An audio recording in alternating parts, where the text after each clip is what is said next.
Welcome to Sasi official. இந்த வீடியோவில் தனுஷோடைய 55வது படம், 56, 57, 58 இந்த 4 படங்கள் பற்றின அப்டேட். அதுக்கப்புறம் மிருனா தாகூர் அவர் கல்யாணம் பண்ணிக்க போகிறாரு, அதுவும் February 14 அவங்க 2 பேருக்கு மேரேஜ்னு சொன்னாங்களே, என்னாச்சு, இப்படி நிறைய விஷயங்கள் இந்த வீடியோவில் நம்ம வந்து பேச போகிறோம். நீங்கள் நம்ம சேனலுக்கு வரது தான் முதல் தடவை அப்படின்னா நம்ம சேனலை சப்ஸ்கிரைப் பண்ணிட்டு வீடியோ லைக் பண்ணியிருக்கேன். நம்முடைய சேனலில் ஒவ்வொரு நாளும் தினமும் 8 மணிக்கு சினிமா சார்ந்த அப்டேட்டுகள் வந்துகிட்டே இருக்கும். ஃபர்ஸ்ட் எடுத்தோடனே பார்த்தீங்கன்னா தனுஷ், மிருனா தாகூர் இவங்க 2 பேருக்குமே வந்து வர February 14 வந்து மேரேஜ் ஆக போகுதுங்க. அதுவும் அந்த நாளில் தான் வந்து தனுஷ் ஐஸ்வர்யா பிரிஞ்சாங்க. அதே நாளில் தனுஷ் வந்து மிருனா தாகூரை வந்து கல்யாணம் பண்ண போறாரு அப்படிங்கிற மாதிரி இந்த வருஷ தொடக்கத்திலேருந்து ஒரு பிட்டை போட்டு விட்டுருந்தாங்க. அதுவும் ஜனவரி தொடக்கத்தில் பார்த்தீங்கன்னா ஒரு வீடியோவே ரிலீஸ் பண்ணாங்க. என்னடா அந்த வீடியோ இந்த அளவுக்கு கல்யாணம்லாம் ஆயிடுச்சு அப்படின்னு போய் பார்த்தீங்கன்னா அது ஏஐல கிரியேட் பண்ணப்பட்ட வீடியோ. அதில் விஜய்லாம் வந்து கலந்துருந்தாரு, அஜித் வந்திருந்தாரு. அதை பார்க்கும்போதே கண்டுபிடிச்சிட்டாங்க இதெல்லாம் ஃபேக்கான ஒரு வீடியோ அப்படின்னு. ஆனால் அதை பற்றின வீடியோக்கள் தொடர்ந்து வந்தது, அதை பற்றின செய்திகள் வந்தது.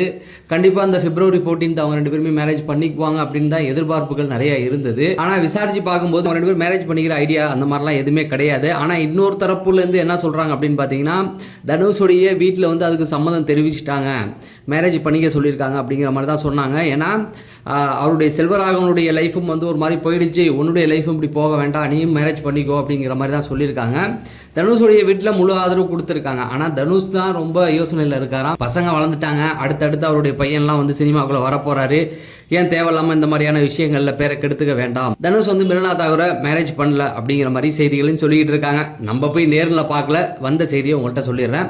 சரி, தனுஷோடைய 55 இப்போ வந்து ராஜ்குமார் பெரியசாமி, அதாவது ரங்கூர் படம் எடுத்தார். அதுக்கப்புறமேட்டுக்கு சிவகார்த்திகேயனை வச்சு அமரன் படம், இந்த 2 படமுமே அவருக்கு ஒரு நல்ல பேரை வாங்கி கொடுத்துருச்சு. அடுத்தது தனுஷோடைய கால் ஷீட், அதை கரெக்டாக யூஸ் பண்ணிக்கிறாரா அப்படிங்கிறது தான்.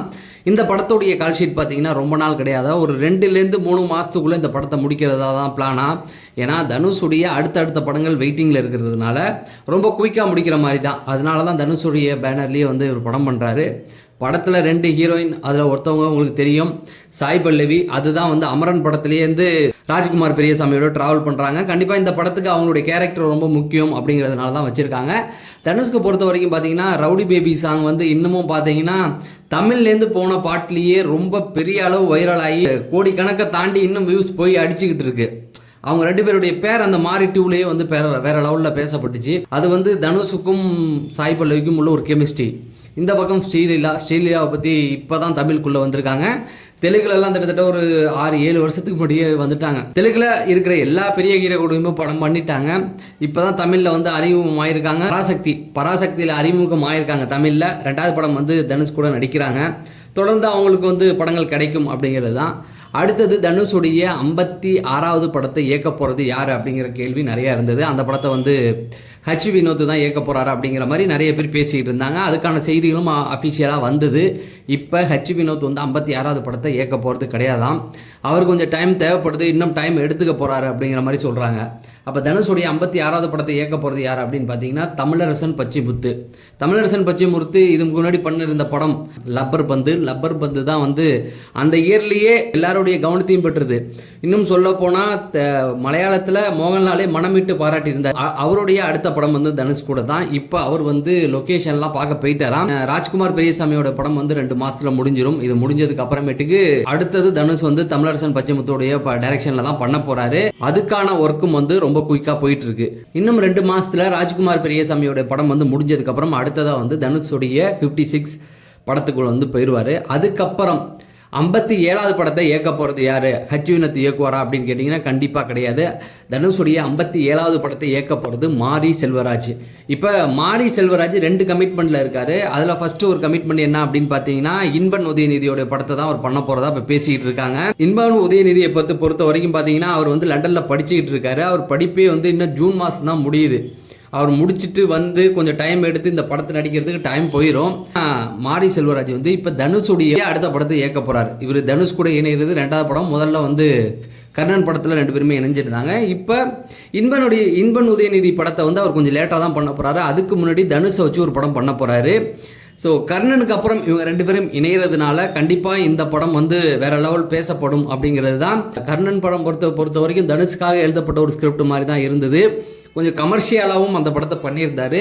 மாரி செல்வராஜ் எப்போதுமே ஒரு அரசியல் பேசுவார். அந்த அரசியலும் கூட இன்னும் ஒரு சில கமர்ஷியல் விஷயங்கள் சேர்த்து இந்த படம் பண்ண போகிறதா சொல்கிறாங்க. இந்த படம் பண்ணி முடிச்சதுக்கப்புறம் தான் இன்பன் உதயநிதியோட படத்தை ஸ்டார்ட் பண்ண போகிறாரு. சரி, இதில் கூடுதலாக இன்னொரு விஷயம் என்னென்னா, இன்பன் உதயநிதி இப்போ தான் படம் வந்து நடிக்க போகிறாரு. ஆனால் அதுக்கு முன்னாடியே வந்து பராசக்தி படம் வந்து அவர் தான் தயாரித்தது அப்படிங்கிற மாதிரி சொல்லிட்டு இருக்காங்களா. அதுக்கப்புறமேட்டுக்கு இன்னொரு படம் தயாரிக்க போகிறாரு. அது என்ன படம் அப்படின்னு பார்த்தீங்கன்னா, ரஜினி சாரும் கமல் சாரும் இணைந்து நடிக்க போகிறோம். அந்த படத்தை வந்து மிகப்பெரிய பட்ஜெட், கிட்டத்தட்ட ஒரு 500 கோடி பட்ஜெட்டுக்கு மேலே சொல்கிறாங்க. அந்த படத்தை அவர் தான் தயாரிக்க போகிறாராம். அதை வந்து நெல்சன் திலீப் குமார் தான் இயக்க போகிறாரு. அவர் கூட சேர்ந்து ரஜினி சாருடைய டாக்டரும் கமல் சாருடைய டாக்டரும் சேர்ந்து வந்து தயாரிக்க போகிறாங்களாம். இதில் வந்து சம்பளம் ரஜினி சாருக்கும் கமல் சாருக்கும் கிடையாதான். சம்பளத்துக்கு பதிலாக ப்ராஃபிட் ஷேர் அப்படிங்கிற மாதிரி சொல்கிறாங்க. அதாவது படம் சக்ஸஸ் ஆனதுக்கப்புறம் ஒரு வருமானம் வரும் இல்லையா, அந்த வருமானத்தில் 2 பேருக்கும் பிரித்து தரப்போகிறதா சொல்கிறாங்க. அதுக்கான அஃபிஷியல் அப்டேட், ஏன்னா இப்போ ப்ரொமோ ஷூட்லாம் போயாச்சு, எலெக்ஷனுக்கு முடியே இது சார்ந்த அப்டேட்கள் வந்துடும் அப்படிங்கிற மாதிரி தான் சொல்கிறாங்க. அடுத்தது தனுஷுடைய 58வது படம், 58வது படத்தை தான் ஹஜி வினோத் இயக்க போகிறாரு அப்படிங்கிற மாதிரி சொல்கிறாங்க. ஹஜி வினோத்தை பொறுத்த வரைக்கும் ஜனநாயகனே ஒரு பெரிய தலைவலியாக இருக்குது. ஜனநாயகன் படம் எப்போ ரிலீஸ் ஆகுதோ, ரிலீஸ் ஆனதுக்கு அப்புறம் கொஞ்சம் பிரேக் எடுத்துக்குவார். ஏன்னா ரொம்ப நாளாகவே இந்த இதில் சுற்றிக்கிட்டு இருக்காரு. இதெல்லாம் முடிச்சதுக்கு அப்புறம் தான் ஒரு ஸ்கிரிப்டை வந்து தனுஷ்காக ரெடி பண்ணி வச்சுட்டாராம். இந்த பிரச்சனைலாம் முடிஞ்சதுக்கப்புறம் தனுஷ் வந்து இத்தனை படங்களை முடிச்சுட்டு வரதுக்கும் அவர் வந்து அடுத்த படத்தை தொடங்குறதுக்கும் நிறைய டைம் இருக்குது. இதுதான் நமக்கு கிடைச்ச அப்டேட். இது அப்படியே உங்கள்கிட்ட நான் கொடுத்துட்டேன். தினமும் 8 மணிக்கு நம்ம சேனலில் ஒரு சினிமா சார்ந்த அப்டேட் வந்திருக்கும். தெரிஞ்சுக்கொள்றதுக்காக நம்ம சேனலை சப்ஸ்கிரைப் பண்ணிட்டு வீடியோ லைக் பண்ணுங்கள் அப்படிங்கிறத சொல்லி நான் விடைபெறேன். நன்றி, வணக்கம்.